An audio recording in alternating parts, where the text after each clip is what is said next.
Hello and welcome. This is Abdullah Badr, and today we will learn the Arabic alphabet. This video will be a guide to anyone that wants to know and understand the Arabic letters a little bit, and learn any dialect that they want or anything that is related to the Arabic language. So I'm gonna go through the forms, and then I'm gonna go through the Tashkīl, and that will be it for today's lesson. So the forms are pretty easy. This is the letter Alif, and it has two forms. It can look like this at the end of a word, and it can look like this also. So it has two shapes.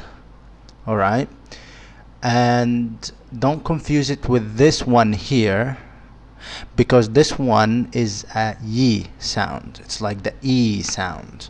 Okay, and it has two dots underneath it to differentiate it between the ya form, or the a form, I'm sorry. The thing is that in Egypt we are used to not write it with the two dots, this one here, so it can be confused a little bit, but it's not a big of a problem. So this is the Alif, which is a, and then the b sound, and each letter starts with its sound. So the b sound makes that b b b, and then the t sound, it's this one, and it can take this form and this form as well. You have the isolated form, as you can read here, and you have the initial form, how it looks like at the beginning. The Alif doesn't have an initial form, okay, but it doesn't have a medial form, but it has a final form where it is placed at the end of the sentence, or I mean at the end of the word. The ba, almost all the letters have them except for a little bit of letters like the dal, the dhal, the ra, the zain. All of these just don't have an initial form nor a medial form. And add to them the wow. So we have the wow, zain, ra, dal, dal, and the alif. I'm gonna pronounce them for you, and no matter the form, they have every letter, each and every single shape or form doesn't mean that it's a different voice. It's the same. It's the same sound. I'm sorry. It's the same sound. So, a, b, t. The ta marbuta is unique. If it's at the end of the speech, it is pronounced as a ha. Hence why it looks like the ha letter here. So it's a ta when pronounced, and the ha when it is at the end of the word, or at the end of the speech, or at the end of the sentence. You just stop at it, but you don't pronounce it as a ta, you pronounce it as a ha. That is the rule for it. You have the th, g, ha, kha, da, d, the, r, z, s, sh, sa, da, ta, va, a, gha. I'm pretty sure some of these letters are pretty hard, but practice.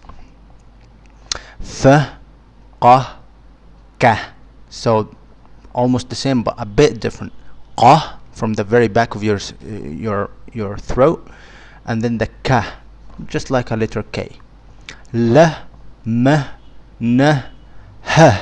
So this is the pronunciation that the ta marbuta would take at the end of the speech. H. Wa, ya, so the ya can be e, the wa can be o, so just bear that in mind. And the hamza is a letter on its own, and it can be put on these small parts, or it can put on a shape that looks like the alif, because the hamza can be put on top of the alif to indicate a glottal stop, ah, or I, or O. Okay, now moving forward to the Tashkīl.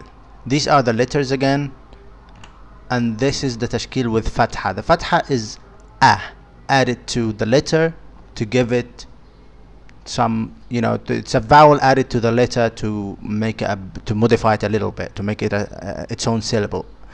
So for an example, a, ba, ta, tha, ga, ha, kha, da, the, ra, za, sa, sha, sa, da, ta, dha, a, gha, fa, qa, ka, la, ma, na, ha, wa, ya. And there are example words that I wrote when I was teaching one of my students. Ka, ta, ba. Pretty easy. If you know the letter and the symbol, you know how to read it. This makes the k sound, and it has an a after it, so ka, and then ta, and then ba. Ka, ta, ba. This is the tashkil. This is the work of tashkil. If it's a fatha, it's a, and you will find the tashkil with fatha on top of the letter. Da, ra, ba. Asad, asad. Fataha, rakaba, fa'ala, sabara. Pretty easy and pretty straightforward. The only issue you will face probably is when you try to read the newspaper or something, because we don't really use the tashkil. We use it for beginners. But after that, you will have to guess the word. And we are used to it. We are really used to it. So you will get used to it. If we can do it, and if we could do it, you can do it. Then the kasrah. The kasrah is found underneath the letter, and it is pronounced as E. So E. And as I told you, the hamza can be written with the alif shape to indicate how it is pronounced. This time it has a kasrah, so it has to be written underneath the alif. So E. If it has a fatha, it will be on top of it, and also the Dammah. But the only case where it is underneath the alif, it's when it has a kasrah, the E sound. So this shape is E. And then B, T, Thi, Gi, Hi, Khi, Di, Thi, Ri, Zi, Si, Shi, Si, Di, Ti. I don't have to pronounce them together. Di, only Arabs will understand. I, Ghi, Fi, Qi, Ki, Li, Mi, Ni, Hi, Wi, Yi. Okay? Now it's a bit of a mix between the A or the fatha and the I, the Dammah. So La, and then this one with a kasra would be I, and then Ba. La, I, Ba. It's a game. You can play that game. You can just write any three letters, connect them together, put any different tashkil, and train yourself. Ga, Hi, La. Why do I pronounce the Gim or the Jim as Ga instead of Ja? This is because I'm from Egypt, and we simply just don't say it Ja. Unless you are from Upper Egypt, they say it Ja. But that would mean that the Qaf would be Ga instead. In Egypt, in the Cairo accent, with the Cairo accent, or most of the accents in Egypt, we would say Ah instead of Qah for the Qaf. So it's a bit confusing, and you will get used to it when you meet Arabs from all over the world, or the Arab world, or the Arabic speaking world. You will see different ways of reading different things. Like for an example, in Iraq, the kaf is like a g for some reason. So in Saudi Arabia, the qaf is g, and the gim that I pronounce as g is jim. In standard Arabic, this would be jim, j. So jahila. But since I'm from Egypt, I just say gahila. Alright? You will get used to it. You will get used to it over time. Just how I got used to Scottish people and British people and Americans. And the last form is the form with the Dammah. And this is the shape of the Dammah. And it's on top of the letter, found on top of the letter. So you have b, t, th, g, h, h, d, th, r, z, s, sh, s, d, t, ض, ع, غ, ف, ق, ك, ل, م, ن, ه, w, u. My advice is to memorize the wow and the ya and the alif with the tashkil as best as you can, because they are the only ones that have a little bit of a trick with them.